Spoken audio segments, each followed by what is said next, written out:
Can you hear me? Okay. We are here today. We have been here before.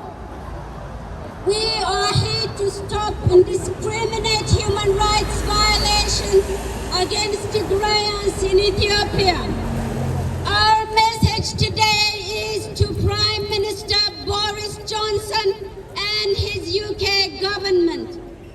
We Tigrayan residents in UK, organized under the name of Makata Tigray UK, have been here before. And we have come today to demand the British government and the Prime Minister Boris Johnson to listen to the plights of Tigrayans in Ethiopia and use its international obligation to stop the vilification and criminalization of Tigrayans and the genocidal acts happening against Tigrayans currently. Today marks 262 days since Abiy Ahmed, Prime Minister of Ethiopia, launched war on Tigray. The war was conspired by the vengeful Isaias Afwerki of Eritrea and his mindless army chiefs, masterminded by the eternally expansionist elites of Amhara and the special forces and militias. As if that wasn't enough, it was supported by Somali mercenaries, aggravated by the United Arab Emirates drone, which inflicted an unexpected and unimaginable destruction and suffering on Tigrayans and anything Tigray owned. Subsequently, the world witnessed a disturbing war crime and crime against humanity committed against civilians, including the sickening sexual violence and genocide against innocent women, girls, and children. Since the war started on the November 4th, 2020, rape was used as a silent weapon of genocide, and 22,000 women and girls became its victims. The reason told by the perpetrators of this heinous act was to cleanse their Tigrayan bloodline, ultimately wipe out their Tigrayan identity. These rape survivors not only became victims, what they have witnessed as a genocidal rape will traumatize them and their communities for generations to come, and will be hard to heal for a very long time. At present, however, the situation in Ethiopia for Tigrayans has an eerie echo of the 1994 events in the Rwandan genocide, which claimed the lives of nearly 1 million Rwandans in less than 100 days. Despite the world's resolve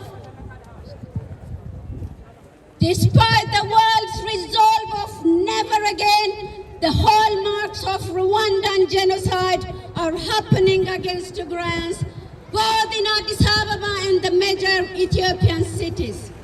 The Abiy Ahmed in his recent speech and his reference of Tigrayans as weeds, cancers, disease to the TPLF has led fears of genocide. The Times in its newspaper put it, genocide fears after Ethiopian Prime Minister vows to crush wits of Tigray. That was the Times on the 19th of July 2021. Ethiopian ministries and state institutions, including the Ministry of Defense, have scaled up these allegations, and they're openly vilifying any Tigrayan using official government and social media outlets. Following the genocidal call by Abiy Ahmed, his advisors and supporters have been publicly calling for the extermination of Tigrayans. We are gravely concerned that the scale of arrest and harassment will knock on every Tigrayan household living out of Tigray. The scale and target of these recent arrests and harassment are unprecedented. We have learned that these recent arrests and abductions and conducted in collaboration with the security and intelligence officers of Eritrea, who have been operating in Ethiopia since the outbreak of the war in Tigray. Tigrayans living in many parts of Ethiopia, including Addis Ababa, are hunted, harassed, abducted. Many more are disappearing on a daily basis with no one knowing their whereabouts. Small and big businesses owned by Tigrayans are part of the target. Their businesses are deliberately looted, vandalized, confiscated, and dispossessed. Their bank accounts are frozen under a fabricated allegation of being TPLF supporters, or alleged unpaid taxes, unpaid loans, or illegal acquisition of property and or businesses. Some have been sent to prison and some are already disappearing. We have learned that the government is transporting these detainees into concentration camps, recently indicating thousands of Tigrayans were forcibly taken to Eritrea. These concentration camps are substandard, lacking basic facilities like drinking water, food, toiletries, sanitary pads, etc. The harsh conditions, along with the risk of COVID contraction, would become a major health threat to tens of thousands of civilian Tigrayans. As a direct extension of ethnic profiling, more than 17,000 Tigrayan army officers who serve the Ethiopian National Defense Forces have been tortured. Many were forcefully returned from the United Nations and their African Union peacekeeping duties before and just after the start of the war in Tigray. Prior to this were reports that about 52,000 civilian Tigrayans from many parts of Ethiopia were imprisoned, tortured, including extrajudicial killings to some of the imprisoned military personnel and civilians. Amnesty International's director for East and Southern Africa, Boris expressed concern that the former detainees had recounted seeing prisons filled with people speaking Tigrinya, and that had authorities conducted sweeping mass arrests of Tigrayans. Ethiopia and arbitrary detention of Tigrayan activists and journalists in Addis Ababa and revealed their whereabouts, which is unaccounted. This was said by Boris on the 16th of July 2021. Tigrayans who spoke to the AP said people who have never set a foot in the Tigray region and those who have no knowledge of politics are becoming victims of this heinous genocidal ethnic profiling. They began accusing us of sending money to support terrorists and vowed we won't be released unless Ethiopian prisoners of war under the control of the Tigrayan forces are released. Speaking under anonymity, many recounted being accused of storing weapons and posting pictures on social media about atrocities committed by Eritrean, Ethiopian, and Amhara forces. Purely ethnic profiling. New wave of Tigrayans detained. This is the AP on the 13th of July 2021 reporting. The atrocities and ethnic profiling are clear violation of international laws. Most importantly, this ethnic cleansing are against the Convention on the Prevention and Punishment of the Crime of Genocide, approved by the United Nations member states in 1948. This treaty was meant to ensure that never again would any person face the horror of genocide.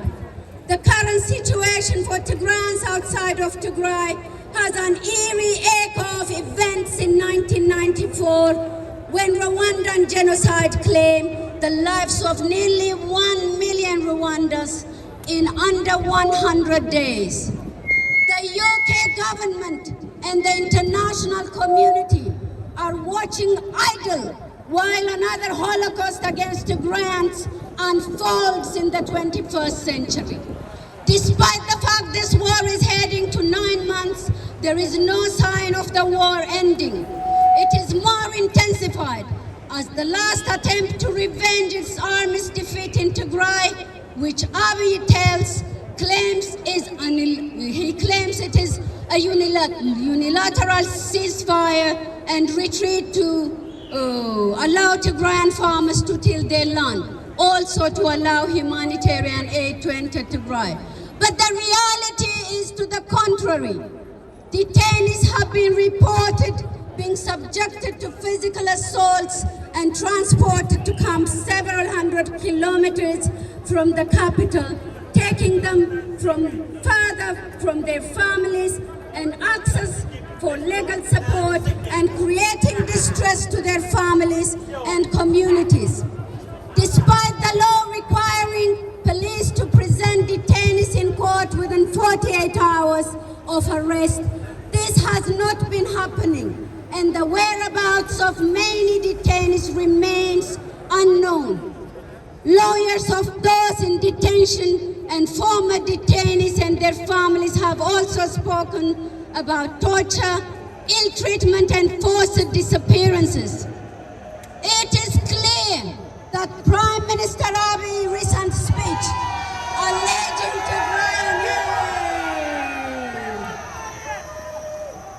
It is clear that the Prime Minister Abiy's recent speech alleging Tigrayans' support for the TDF had led to the Ethiopian forces' retreat. It has resulted in an upsurge in attacks on Tigrayans. His reference of weed, cancer, disease to the TPLF has led to fears of genocide. Genocide fears after Ethiopian Prime Minister vows to crush weeds off Tigray. This is again the Times in July 1921, which is so important. Prime Minister Boris Johnson and your government, we Tigrayans condemn the Ethiopian government waiver of arbitrary and unlawful detention. Even then, detainees are given a fair trial or immediately and unconditionally released. We condemn the upholds of detainees without informing families their whereabouts, access to legal advice and representation. We condemn the Ethiopian government targeting and closing down Tigrayan businesses, confiscating their properties and freezing their bank accounts.